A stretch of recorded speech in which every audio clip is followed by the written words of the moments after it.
Olá, meu nome é Ina, bem-vindos ao meu canal. Hoje eu vou falar aqui sobre um tipo de orquídea que vem do Brasil, inclusive. As suas espécies vêm do Brasil e é uma outra orquídea para você crescer plantada no pote. Diferente de muitas outras orquídeas que a gente coloca nas árvores, como os olhos de boneca, orquídea bambu, cresce também no solo, mas são orquídeas comuns em jardins, orquídeas borboletas, a gente também pode colocar no solo ou no pote. Essa orquídea, em geral, a gente planta ela no pote ou no solo. Elas não são plantas que vão crescer amarradas em raízes, em troncos de árvores. Não são epífitas. Algumas espécies até são são consideradas epífitas, mas a maioria é semiterrestre, que significa que a gente pode cuidar delas, cultivar elas muito bem no solo. Por isso que eu decidi falar sobre elas hoje. Eu tenho essa aqui que tá com flor, com floração no momento. Eu achei que fosse um tópico muito interessante, principalmente porque, sendo do Brasil, eu imagino que elas são orquídeas que sejam mais acessíveis aí. Essa orquídea é chamada de Zygopetalum. Essa aqui eu não sei se em português você falaria Zygopetalum ou enfim. Se eu estiver falando o nome errado, vocês podem me corrigir aqui embaixo. Mas a gente chama elas aqui pelo menos de Zygopetalum. Essa aqui é um híbrido criado por seres humanos, então a gente chama ela de Rose Blue, essa aqui. Ou seja, ela é um cruzamento, não é uma espécie. Eu só tenho híbridos, eu não tenho espécies de Zygopetalum em casa. E eu quero falar um pouquinho para vocês sobre como cuidar e cultivar essas plantas. Então, se vocês estiverem interessados sobre esse tópico aqui, fiquem aqui comigo até o final que eu vou dar algumas dicas. Para começar, deixa eu ver se eu consigo me posicionar aqui junto com ela, porque ela é muito grande, como vocês podem ver. Essa planta, como eu já falei, ela é originária do Brasil, da Argentina, enfim, de países aí da América do Sul. É uma planta tropical, mas em vez de crescer no topo das árvores, ela geralmente fica ali embaixo na floresta. Então, elas crescem com uma luminosidade boa, mas é uma luz filtrada. E elas crescem geralmente no solo ou no musgo. E isso tudo fala muito sobre o cultivo desse tipo de planta. Zygopetalum são plantas que precisam, sim, de uma temperatura amena, então seria uma temperatura média. Dentro de casa, a gente geralmente tem uma temperatura média ao longo do ano, a não ser que você mora em um lugar muito quente. Então você teria que ficar de olho nessa planta para ter certeza que ela não fique completamente seca e desidrate. Uma outra coisa, ela gosta muito de umidade. Então, como eu falei, ela cresce aí no chão da floresta, o que significa que é importante manter essa planta sempre, eu não diria que seria assim alagada, né, dentro da água o tempo todo, mas úmido.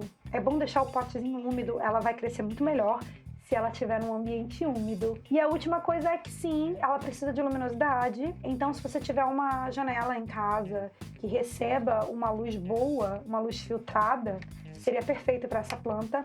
Como eu moro num país frio e eu não tenho uma janela para esse tamanho aqui de porte de planta, eu tenho luz artificial.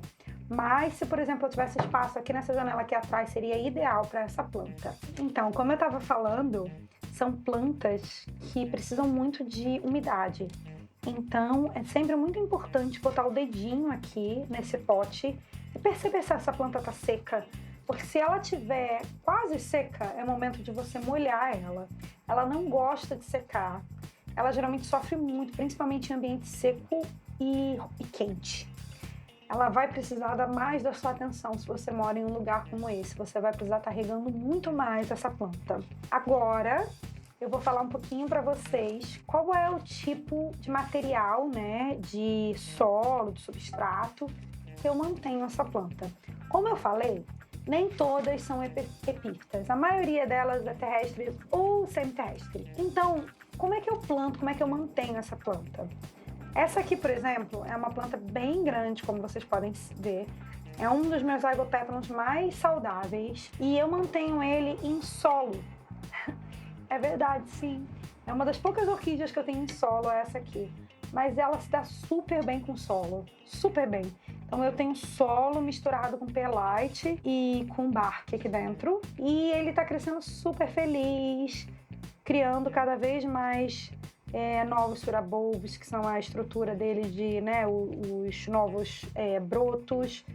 Sempre flore para mim entre 2 a 3 vezes por ano. Eu tenho um outro que tá plantado em musgo. Eu só botei musgo, que é o Sphagnum, só tá em Sphagnum ele todo e ele também tá crescendo super bem. Então eu uso basicamente Sphagnum ou solo com os meus Zygopetalums. E eles crescem e se multiplicam super bem. A única coisa que eu tenho para dizer sobre essas plantas, que é muito importante para você ter, se você decidir comprar uma dessas para ter na sua casa, é que elas são plantas muito grandes, então você tem que ter espaço. Elas geralmente crescem muito, elas não são orquídeas miniaturas. Se você tiver um espaço numa varanda, ou numa janela, ou numa estante, eu acho que elas são lindas, né? As folhas são um pouco diferentes, são bem largas, elas crescem bastante, elas são assim mais fininhas, mas as flores são muito interessantes. Na natureza, as flores geralmente são verdes, amareladas e brancas, né? E elas têm padrões diferentes. Elas têm geralmente um perfume bem forte, porque elas são polinizadas por moscas. Então, se você tem uma certa sensibilidade com cheiro, eu te falaria que essas plantas têm um perfume bem forte. Nesse caso, a minha fica lá no meu quarto. Eu sou bem sensível a cheiro, e se eu ficar perto dela muito tempo, ela me enjoa. Então, isso é uma outra coisa para você saber. Se você tem sensibilidade a perfumes fortes, essa planta tem um cheiro adocicado e é bem forte, que é para atrair os polinizadores. Mas eu acho que elas são muito exóticas, são diferentes da maioria das outras orquídeas. O padrão aqui do lábio, né, da flor, é diferente do resto das pétalas. E eu acho que elas são plantas de fácil crescimento, de fácil cultivo. A única coisa que você tem que ter na tua cabeça é que elas precisam de muita água. Então, principalmente se você mora num lugar muito quente, você tem que usar bastante musgo, bastante Sphagnum e solo aqui para manter essas plantas hidratadas. Porque se elas não estão sendo hidratadas constantemente, elas sofrem e aí elas vão provavelmente desidratar, você vai ter descoloração nas folhas, talvez o crescimento não seja tão bom. Então, esse é o único, acho que, problema com essa planta, é o fato de que ela precisa realmente de muita água. Mas se você conseguir regar essa planta constantemente e botar ela num substrato que mantenha a raiz úmida, ao mesmo tempo que aerada, você vai ter, eu imagino, sucesso com essas plantas. Eu não acho que elas são orquídeas de difícil cultivo. E os híbridos, principalmente, podem florir mais de uma vez por ano, o que é maravilhoso para quem gosta de flor. Então era isso que eu tinha para te falar hoje. Eu não vou falar sobre exatamente como replantar essas plantas e tudo mais, senão esse vídeo vai ficar muito longo. Mas se você gostaria de escutar um pouquinho mais sobre esse tipo de orquídea ou sobre qualquer outro tipo de orquídea nesse canal, deixa um comentário aqui embaixo que eu vou ficar super feliz de respondê-los. E também ficar super feliz em regravar um vídeo ou gravar um outro vídeo sobre essa planta. Era isso que eu tinha para falar hoje. Eu espero vê-los em breve. Até mais. Tchau, tchau.